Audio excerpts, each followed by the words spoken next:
Hoje eu queria falar um pouquinho sobre certas palavras, como a graça, a graça, o pecado. Certas palavras foram sendo alteradas, a misericórdia, a confissão de pecado, a salvação, porque eu creio que o significado, a verdadeira essência dessas palavras foi sendo alterada no percurso da história, desde os tempos, se calhar até antes da Reforma, né? E mesmo com a Reforma o significado ficou assim um pouquinho abalado, e eu queria voltar àquilo que é original, àquilo que significa a graça, o que é a graça, o que é a misericórdia de Deus, como funciona, mas quero dar maior ênfase à graça do momento, não é? Mas em todo o caso há muitas coisas por definir, e eu queria dar ênfase à graça, à misericórdia, à salvação, confissão de pecado e essas coisas. Mas antes de começarmos, nós não podemos ir a lado nenhum se não pedirmos ao Senhor Jesus que nos abençoe, que esteja connosco agora. Então vamos orar.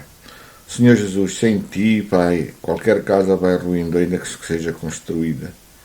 Sem Ti, nada do que foi feito ou nada do que é feito será mantido, e nada ganhará substância se não for através de Ti, pela verdade, pela realidade da Tua bênção, do Teu fruto. Senhor, Te pedimos agora que nos abençoes e estejas connosco. Amém. Eu quero só fazer uma introduçãozinha sobre certas coisas que acontecem em relação ao significado de certas palavras e ao significado que nós damos a tais palavras, e também que esse significado muitas vezes corrompe ou endireita os nossos caminhos. E como nós somos seres pensantes, devemos amar Deus também com todo o nosso pensamento. Devemos ter cuidado com o significado de certas coisas, não porque nós consigamos fazer alguma coisa por nós mesmos, mas porque, mantendo o significado de certas palavras, como a graça, a misericórdia de Deus, a confissão de pecado, a salvação e tudo mais, nós podemos manter um rumo e buscar aquilo que é certo, aquilo que é correto. Porque se eu tiver uma definição errada sobre o que é a graça, a Bíblia diz assim: buscai a graça de Deus, né? Que nós buscamos alcançar a graça. Eu, nessa busca de alcançar essa graça, estou buscando a coisa errada. Logo, se a graça de Deus vier mesmo, que eu duvido um pouco, porque eu estou pedindo a coisa errada, porque Deus lê o coração e não a palavra, mas pode ser que, mesmo que Deus dê o que é certo, não vai fazer sentido para a pessoa que pede, e ela pode rejeitar aquilo que é verdade, aquilo que é real, porque não tem a noção do que é que está pedindo. Foi o que aconteceu com os fariseus quando rejeitaram o Senhor Jesus, porque eles estavam à espera de um tipo de Cristo, e Deus foi adiando, se calhar adiando a vinda de Cristo para ver se alguma coisa mudava. Penso eu, não é? Não tenho essas certezas todas, mas o que é certo é que quando o verdadeiro Cristo veio, não estava de acordo com aquilo que eles imaginavam, com aquilo que eles pensavam, não tinha os mesmos objetivos, os mesmos alvos que eles tinham. Logo, esse Cristo foi crucificado, foi rejeitado, e só não foi apedrejado porque Deus não permitiu, porque o Pai não permitiu, porque senão teria sido apedrejado também. Mas em todo o caso, a importância do significado das palavras não pode ser medida, porque nós precisamos saber o que significam certas coisas para que estejamos buscando aquilo que é certo de coração. Então, nesta introdução quero dizer só várias coisas. Por exemplo, muitas vezes nós atribuímos um significado a certas palavras pelo costume, pela cultura, ou muitas vezes por aquilo que nós queremos que seja o significado dessa palavra, principalmente no meio religioso. Quando se trata de materialismo, as pessoas não mudam muito o significado das palavras, mas quando se trata daquilo que lhes convém, eles tentam organizar os seus significados mentais e de coração para que se adaptem à sua própria vida, à sua própria vivência. Então o que é que vai acontecer? Acontece que depois vai haver esta mudança, esta transformação no significado das palavras, como eu vou falar um pouco mais à frente, cria uma série de não-argumentos a respeito daquilo que não tem nada a ver com a realidade das coisas. Este não-argumento vai solidificar ainda mais o significado errado dessas palavras. Eu já vou explicar melhor isto. Porque os não-argumentos, aquilo que não é um argumento sequer, começam a encher as igrejas hoje, porque dão os significados tortos, errados, errantes a certo tipo de palavras. E depois também queria dizer que cada palavra, na sua origem, nasceu com um significado. Esse significado não é só um significado da palavra em si, mas torna-se um significado prático, porque a palavra de Deus é prática. Então, na palavra de Deus, tudo aquilo que é prático tem que estar de acordo com o verdadeiro significado que nós damos a essa palavra. Então não tem só um significado da palavra, mas tem um significado na vida através dessa palavra. Vai nos dar um significado, uma visão prática da vivência daquilo que nós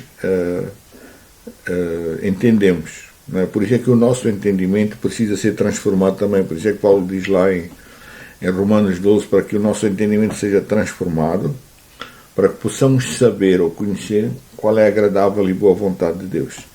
Bem, então o significado das palavras muitas vezes são alteradas pelas circunstâncias das pessoas, pela cultura das pessoas, pelo progresso, pela pobreza, pela vivência, pelo desenrolar da história. E é por isso que eu não gosto muito destas traduções atuais, as traduções da Bíblia em linguagem corrente, porque dão um significado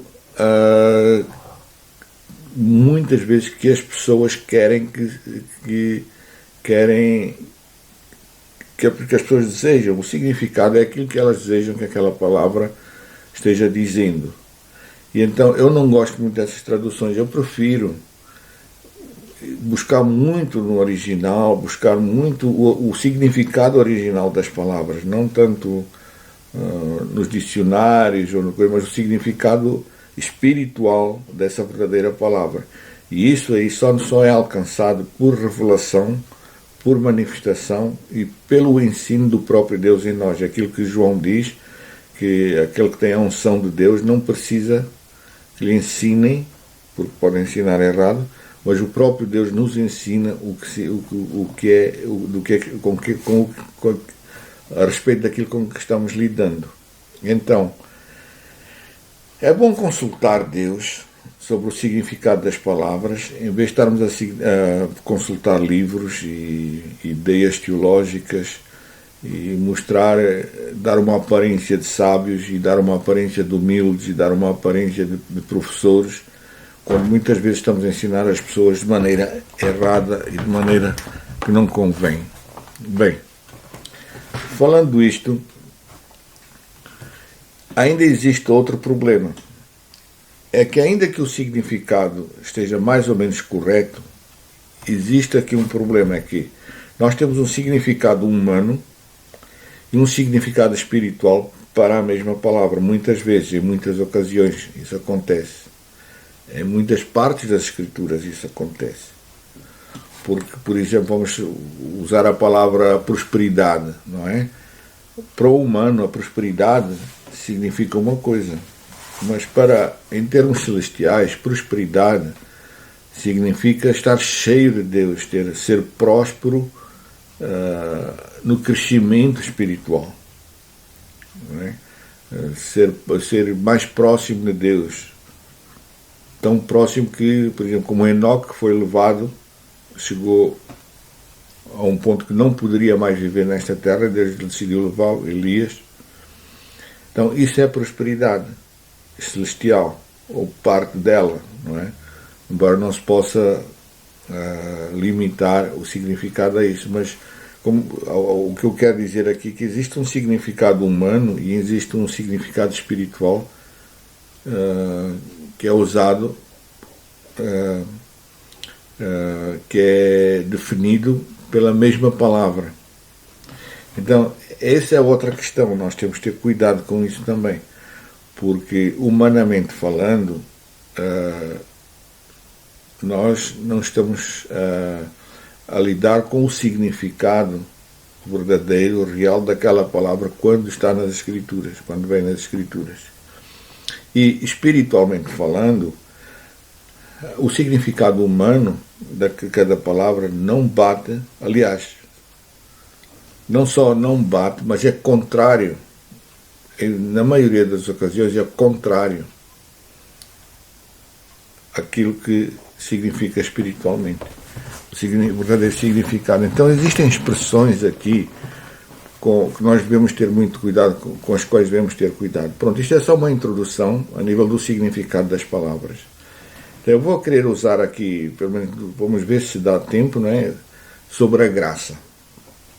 Por exemplo, as pessoas dizem que a graça é um favor, significa favor imerecido, um favor que não se merece. Não é mentira. A graça, ninguém merece a graça de Deus, mas dar um significado a essa palavra como favor não merecido, eu acho que está-se a minimizar, está-se a dar um significado muito pequeno, ou muito, não direi enganador, não é? Mas está-se a dar muito parcial da verdadeira essência, do verdadeiro significado dessa palavra. Porque a graça é um poder ativo, não é? Se nós formos ver no original,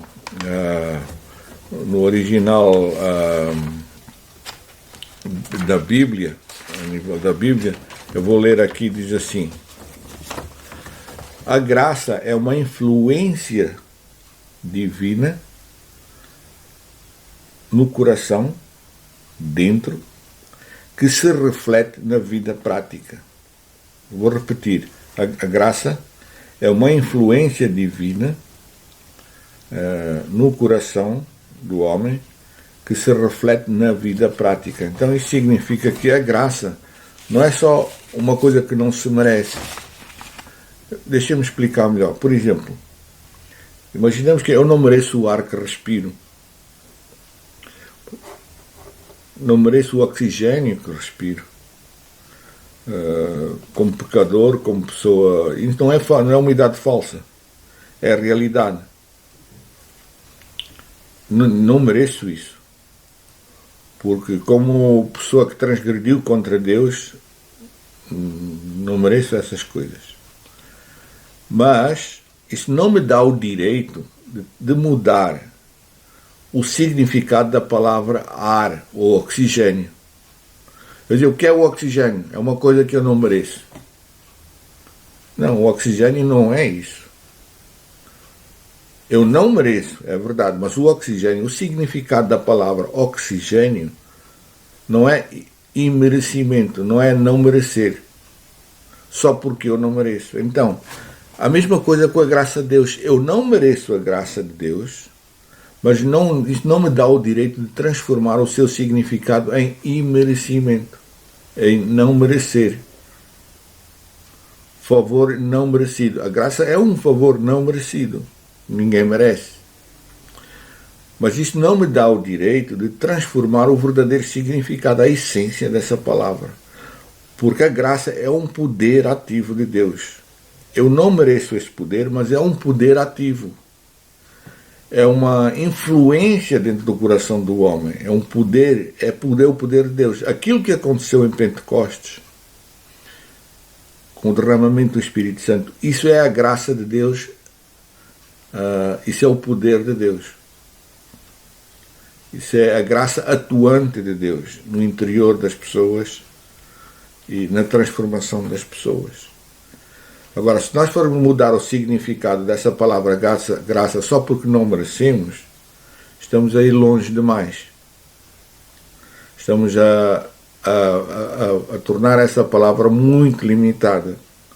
Estamos a limitar o significado da verdadeira essência dessa palavra. Estamos a limitar o verdadeiro poder de Deus, porque nós, ao limitarmos o significado, vamos buscar uma coisa ou não vamos buscar por causa do significado dessa palavra, daquilo que nós achamos ser o significado dela. Então, a pessoa não pode buscar uma coisa, não pode achar uma coisa que para ele tem um significado diferente. Porque imagino que eu acredito, olha, o norte é onde o sol nasce.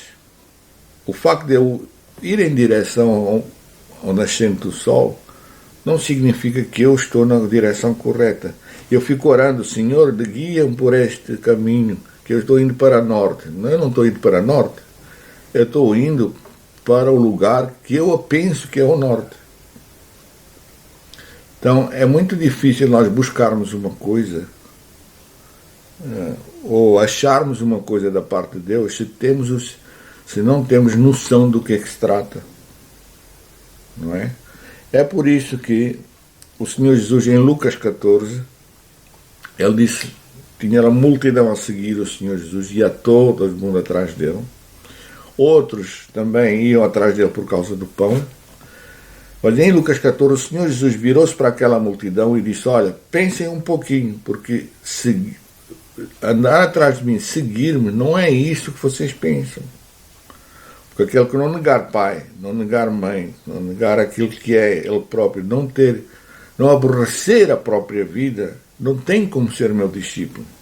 Então o facto de todos irem atrás das pegadas do Senhor Jesus não significava nada para ele. Não é? Seria melhor transformar a vida e ficar lá em casa. Não é? É por isso que muita gente acredita hoje que ir à igreja faz de mim um crente, e não é verdade. O que faz de mim um crente, o crente é crente em qualquer lado. Ele é transformado pelo poder de Deus, pelo poder da graça. Então, este significado que nós damos às coisas, de ser crente, o que é ser cristão, o que é ser do mundo, esses significados muitas vezes alteram o nosso comportamento, alteram a nossa vida completa, na totalidade, alteram a nossa visão das coisas, alteram até as nossas orações. E é por isso que as igrejas hoje, é uma das razões que as igrejas hoje vivem numa pobreza sem medida, uma pobreza que dá agonia, certo? Milhares e milhares e milhares de pregações todos os domingos e as igrejas continuam na mesma. O mundo vai de mal a pior. As pessoas não se convertem. São os mesmos gatos pingados na igreja todas as semanas, todos os dias. Quer dizer, não há crescimento espiritual. As pessoas saem da igreja, chegam em casa, têm uma vida mundana. Então, tudo ali naquele vai e vem de igreja para casa, casa a igreja, que não serve para nada. Se eu sou crente, se eu sou transformado por Deus, eu sou crente em qualquer lado da vida, do mundo. dentro da igreja, fora da igreja, no meu trabalho, fora do meu trabalho, seja onde for. Então, irmãos, eu queria ver esse significado, por exemplo, da palavra graça. É preciso ser entendido desde logo, porque a graça de Deus é preciso ser alcançada. A graça de Deus, nós crescemos nela. Então não é só um favor, e nós não crescemos no favorecimento. Nós crescemos no poder de Deus, crescemos espiritualmente, aproximamos-nos de Deus a cada dia, limpamos a nossa vida pelo poder de Deus. Pronto. Então, eu queria dar ênfase a esta palavra da graça hoje, mas eu pensei, mas vou falar também sobre outras coisas. Por exemplo, a misericórdia, a palavra misericórdia, não é? A palavra misericórdia, biblicamente falando, não é ter pena de alguém. Não é chegar ali e não matar ou ajudar. A misericórdia de Deus também é um poder ativo. A misericórdia de Deus extermina o pecado. Essa misericórdia não tem misericórdia nenhuma a favor do pecado. Ela tira o pecado do pecador. Eis o Cordeiro de Deus que tira o pecado do mundo. Então, a misericórdia de Deus é nós não sermos condenados agora e Deus nos tirar daquilo que condena, porque o salário do pecado é a morte, seja ela achada em quem for, não é? Então Deus tira esse poder do pecado através do seu poder, o poder da graça, sendo misericordioso, adiando o nosso juízo, talvez, protelando certas coisas e talvez até sermos julgados agora, enquanto estamos aqui na terra, para nós sermos salvos. Então a misericórdia de Deus tem muito a ver com isso. A outra palavra é salvação. A maior parte das pessoas dizem, que eu conheço, crentes, eu sou salvo. E eu pergunto, mas você é salvo do quê? Não sabem dizer. Então, a palavra salvação para eles significa uma coisa diferente. E de onde é que vieram estes significados? Repara, a reforma, por exemplo, do Martinho Lutero, contribui enormemente para o progresso, para a renovação da verdade no mundo, da essência da verdade no mundo. Mas nós não podemos esquecer que a reforma de Martinho Lutero também era uma reforma contra aquilo que é errado. Não é? Então, se é contra aquilo que está errado, que era trabalhar, nós tínhamos que fazer sacrifícios, sei lá, fazer certas coisas para ganharmos, sermos salvos ou para alcançarmos a graça de Deus, ou aquilo que os católicos diziam que era graça, no significado. Então, a reforma foi para o outro extremo. Não é que esteja errado, entende? Só que é o seguinte, nós não ganhamos as coisas pelo sacrifício. Mas a questão aqui é que a maior parte das pessoas começou a entender que não era necessário fazer nada, que não era necessário alcançar o poder de Deus, não era necessário alcançar Deus para sermos salvos, não é? Alcançar de outra maneira, não por via do sacrifício, mas por via de uma transformação do coração. Então, estas coisas foram aumentando de significado e muitas pessoas hoje têm o descaramento de usar tão mal essas palavras, mas tão mal que dá agonia só de ouvir. Por exemplo, eu já ouvi falar de pessoas dizerem na minha cara, assim, olha, eu não preciso confessar os meus pecados porque isso é obras. Eu só aceito o sacrifício do Senhor Jesus, eu não preciso confessar. Porquê? Mas no fundo ela não queria confessar porque não queria restituir aquilo que roubou. Não queria dar o braço a torcer diante do marido ou da esposa a dizer que errou. Não queria voltar ao emprego a dizer que foi infiel. Pedir perdão lá, dizer que roubou o dinheiro do caixa. Então, as pessoas, no fundo, usam esta mentalidade errada, conveniente, para escaparem daquilo que Deus pede de Deus e exige deles. Já em João Batista, ele dizia assim, olha, vão lá, voltem, deem aquilo que têm de mais, e confessava os seus pecados antes de serem batizados. Hoje não, hoje batiza-se qualquer um. Desde que seja batizado em adulto, ou desde que seja batizado em conformidade com a doutrina da igreja, está tudo bem. E não é assim, não é? Nós somos batizados limpando a nossa vida, porque senão aquele batismo não significa nada. E nós só limpamos a nossa vida confessando cada pecado, pelo nome, pedindo perdão às pessoas contra quem nós erramos, pedindo perdão a Deus quando nós o negligenciamos, não é? Deixando a feitiçaria, queimando os livros de feitiçaria, queimando aquilo que é errado. Há pessoas que queimam até certos livros de teologias, essas teologias que andam por aí no mundo, quando elas se encontram com Deus.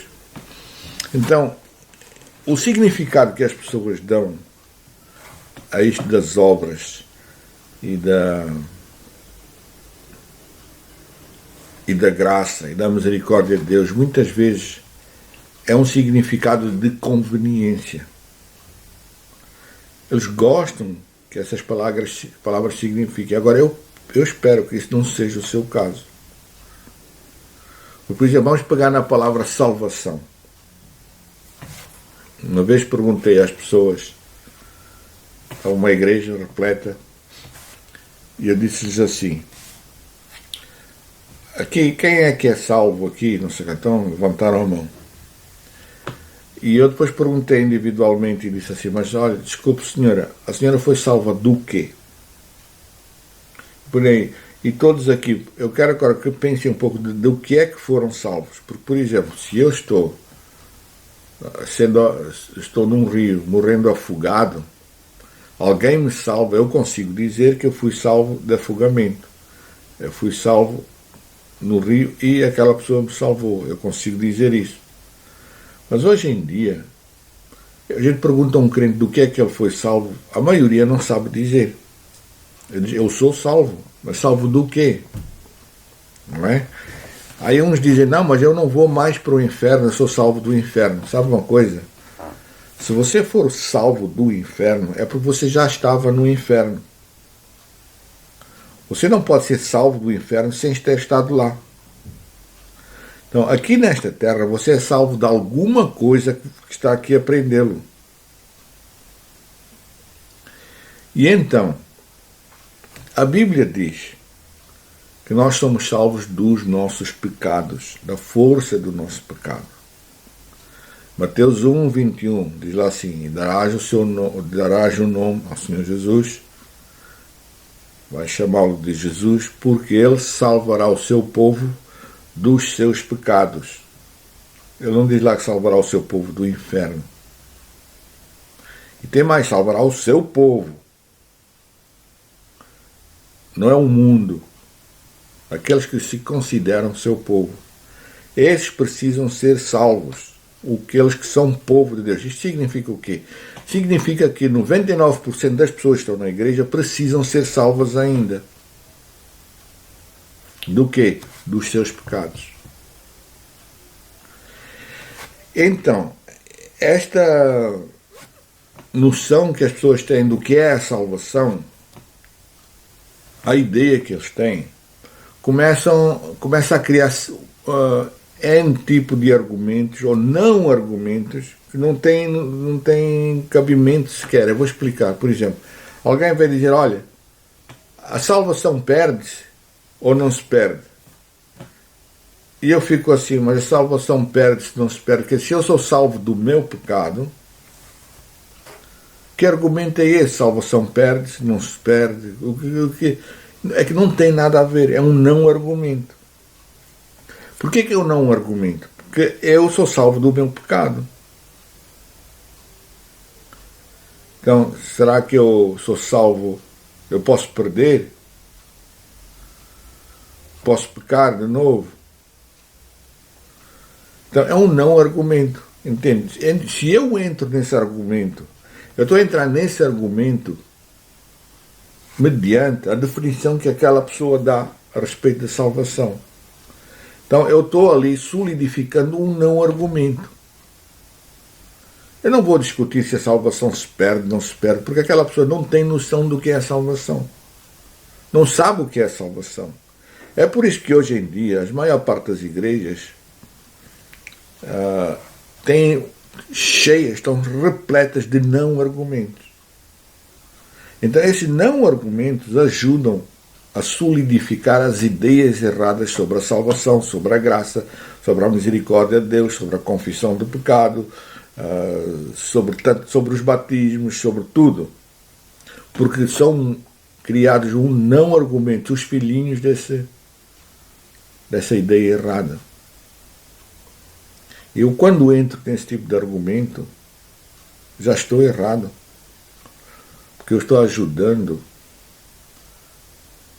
os filhos de um argumento falso. Eu estou solidificando a ideia errada sobre aquilo que as pessoas pensam ser. Não é? Então, existem tantas coisas hoje na igreja que precisam ser revistas. Aliás, precisa haver uma nova reforma dentro da igreja hoje. Uma reforma nos conceitos, uma reforma não propriamente nas doutrinas, mas no significado que dão as palavras de Deus. Os significados que colocam nas mentes das pessoas a respeito de certas palavras. O que é isso que destrói uma igreja? Não só isso, mas é isso também. Então, nós precisamos ter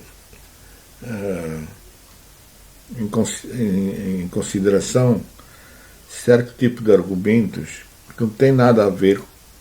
Se eu discutir à volta, em redor daquilo que é certo, se eu falar sobre a misericórdia de Deus, mas no sentido correto, que é uma força atuante, não é? Que leva a sermos salvos dos nossos pecados, então eu não estou no erro. Mas se eu começar a ter argumentos sobre o que é a graça de Deus, sobre o que é a predestinação conforme as pessoas o entendem, sobre o que não é a predestinação, sobre o que é ser escolhido ou não ser escolhido, eu estou a entrar em não argumentos. Porque um dia veio um homem falar comigo. Ele mencionou Efésios 1, diz-me assim: nós somos predestinados desde a fundação dos séculos, desde a fundação do mundo. Então eu perguntei-lhe assim, mas somos destinados a quê? Ele, não, somos predestinados, quer dizer, nós não vamos nos perder mais. Eu disse, mas predestinados a quê? Você já leu bem o texto? Então vamos lá ler outra vez. Lá diz assim, predestinados a sermos santos e irrepreensíveis Agora eu quero lhe perguntar uma coisa ao Senhor. O Senhor é santo e irrepreensível?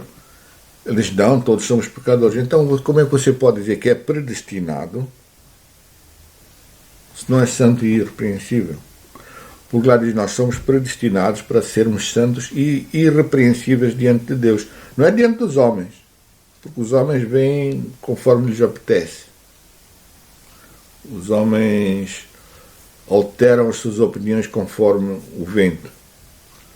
Olha, diante de Deus, que a pessoa se torna irrepreensível, santa, pura. Então, a ver, quando eu entro nesta questão da predestinação da maneira que as pessoas o entendem, eu entro num não argumento.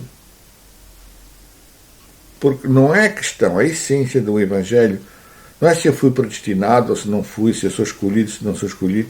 Aliás, tem lugares na Bíblia que a Bíblia diz que Deus escolhe depois também.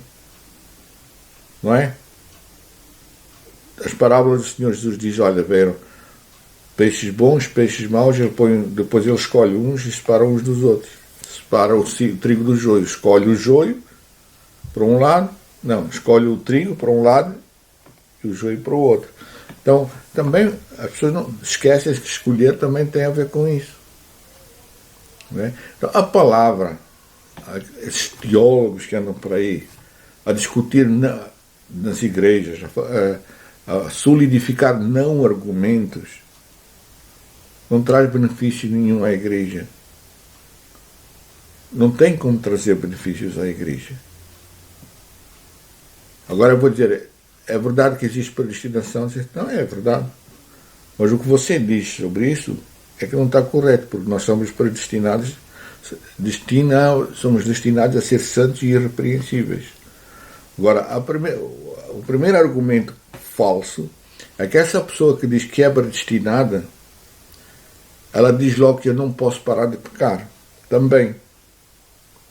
Que eu não posso deixar o meu pecado. Eu tenho uma natureza complicada, eu tenho uma natureza ruim, eu tenho uma natureza contra Deus. Quer dizer, vai usar argumentos, não sei se são argumentos ou são não argumentos em muitos casos, não é?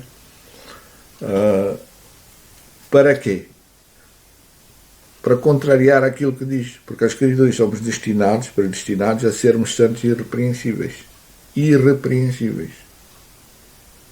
Não é? Então, os argumentos, as pessoas, elas próprias contradizem-se nos argumentos que têm. Não é?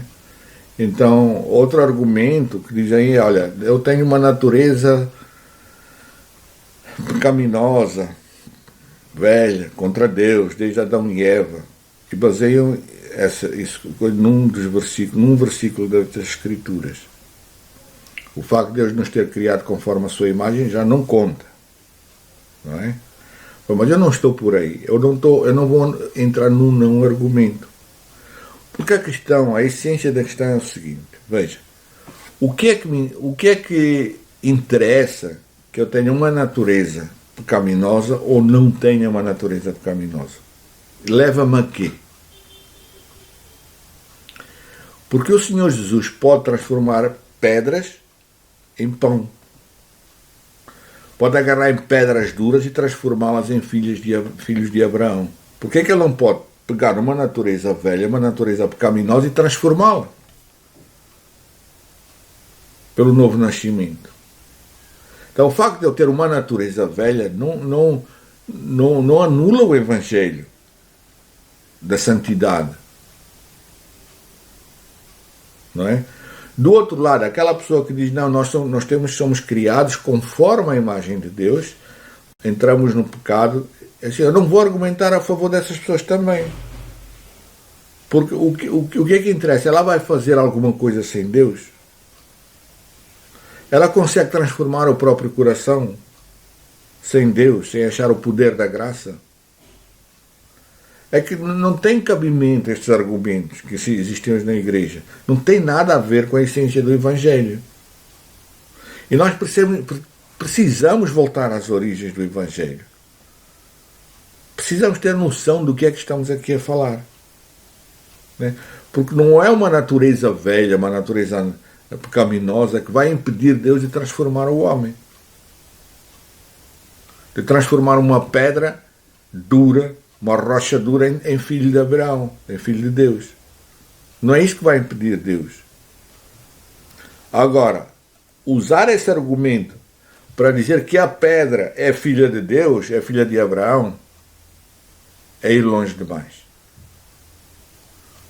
Que hoje eu entro nas igrejas e vejo lá montes de pedras duras, rochas, pessoas que não aceitam sequer uma palavra, não aceitam sequer uma exortação, não aceitam muitas vezes sequer um encorajamento. São duras, endurecidas por aquilo que acreditam e pelos pecados que cometem. Então, usar esse argumento para justificar as pedras que estão lá nos púlpitos das igrejas e nos bancos das igrejas é ir de longe demais.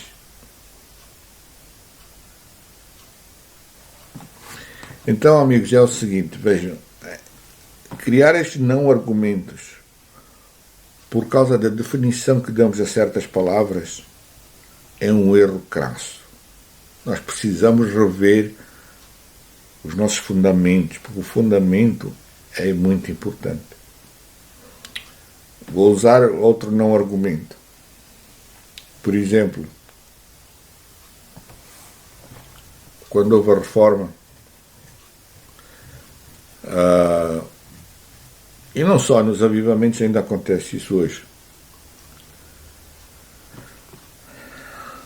A igreja de então, católica, obrigava as pessoas a confessarem cada pecado aos padres, aos sacerdotes, muitas vezes porque os sacerdotes recebiam algo em troca, quando absolviam as tais pessoas, absolviam entre aspas, não é?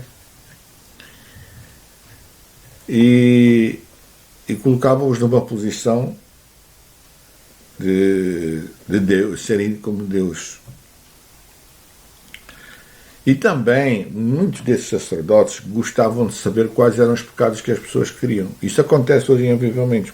Em avivamentos reais, verdadeiros, as pessoas confessam pecados pelo nome, um por um, e muitas vezes à frente de missionários, ou juntamente com missionários, que oram por eles ou oram com eles a respeito do perdão. Não é uma regra, mas acontece muito. Então, o que acontece? Nestes avivamentos, com o tempo, quando as pessoas vão arrefecendo o seu amor por Deus, eles começam a criar certas regras onde estas pessoas precisam confessar os seus pecados juntamente com missionários. Porquê? Porque estes missionários querem saber o que se passa dentro das suas igrejas.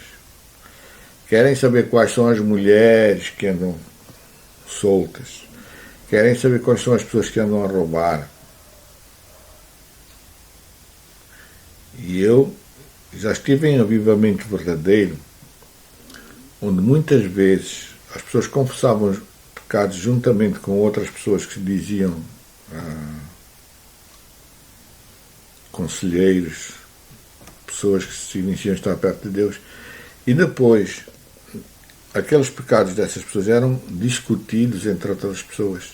Quer dizer, se Deus esquece do meu pecado, o que é que essa pessoa tem que levar o meu pecado de contar aos outros? Não é? Agora, o facto disso acontecer não impede que eu faça as coisas da maneira certa. Então, o que é que aconteceu? Aconteceu que nas igrejas reformadas, nas igrejas tradicionais evangélicas hoje, anulou-se. Não existe mais esta coisa da pessoa confessar os seus pecados. Não é? Eu vejo pessoas dizer, Senhor Jesus, perdoa os nossos pecados. A gente pergunta, mas Senhor, quais são os pecados que você está a confessar? Ele não sabe dizer. É porque eu sou pecador. Mas qual é o pecado? Por que é que o Senhor diz que é pecador? O que é que está a prendê-lo? Eles não querem dizer. Então, é uma falsidade este tipo de pedido de perdão. A pessoa não está expondo o seu coração.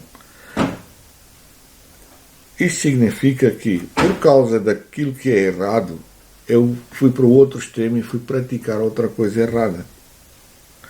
Então, Paulo diz assim, nós não podemos nada contra a verdade, a não ser que seja pela verdade. Isto é, eu não posso criar a minha verdade só para me opor ao erro. Eu não posso ir para o outro lado, para o outro extremo. Se aquela confissão de pecado está errada, não é a confissão de pecado que está errada, é aquele tipo de confissão que está errada. Então eu não vou parar de confessar o meu pecado se eu tiver transgredido, só porque aqueles estão errados. Eu não posso ir para o outro extremo. Eu tenho que ir pela verdade. Eu vou fazer a coisa da maneira certa. Vou continuar confessando o meu pecado, mas da maneira certa.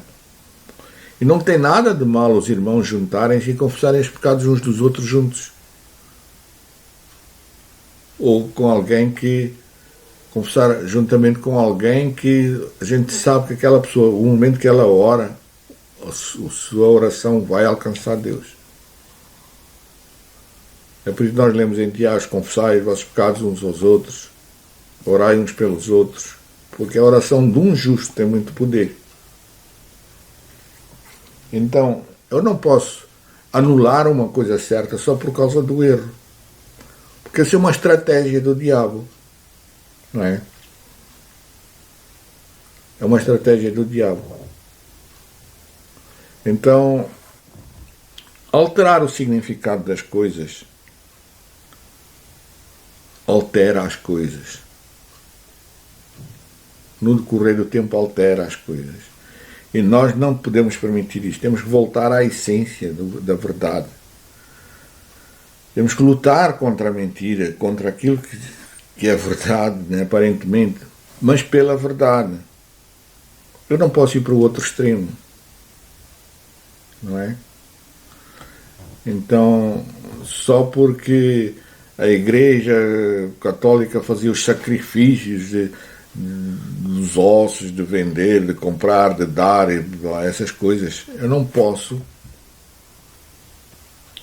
chegar a outro ponto, dizer assim que eu não preciso fazer nada, eu não preciso confessar o meu pecado, eu não preciso, sei lá, seja o que for. Porquê? Porque o erro diz que é para fazer isto. Aliás, não diz para fazer isto, diz para fazer outro tipo de coisa. Então eu não posso extremar outra posição, porque se já existe uma posição extrema, eu não posso extremar para o outro lado, porque a corda vai estourar. Eu tenho que ser pela verdade. E não entrar em não argumentos. Porque se eu entrar num não argumento, vou estar solidificando a mentira. Vou estar dando força à mentira. Eu não sei se me entendem. Então, estes não argumentos são muito prejudiciais à vida espiritual das pessoas, porque existem consensos já, não estou a falar só de doutrinas, existem já consensos, as pessoas já concordam sobre muitas coisas, consensos generalizados já não é só um consenso local, é generalizado sobre o que é a graça de Deus, mas não é, eles não conseguem definir, mas têm uma noção do que é. Porquê? Por causa daquilo que as pessoas lhes contam e dizem sobre o perdão, sobre a transformação, sobre o novo nascimento, sobre muitas coisas. Há pessoas que dizem que nasci de novo. Porquê? Porque eu fiz a oração do pecador. Eu lembro-me quando eu fiz essa oração do pecador, o pastor chegou perto de mim e disse: agora o Senhor Jesus entrou no seu coração, você está transformado. Eu olhei para o pastor e disse: pastor, não sei para onde é que o Senhor Jesus não entrou no meu coração. Vou acreditar numa mentira? Eles diziam que eu era rebelde. Mas graças a Deus que fui rebelde. Nesse sentido, não mau rebelde, mas um bom rebelde. Um rebelde normal. Porque quando eu encontrei o Senhor Jesus, eu encontrei-o cara a cara, olho no olho.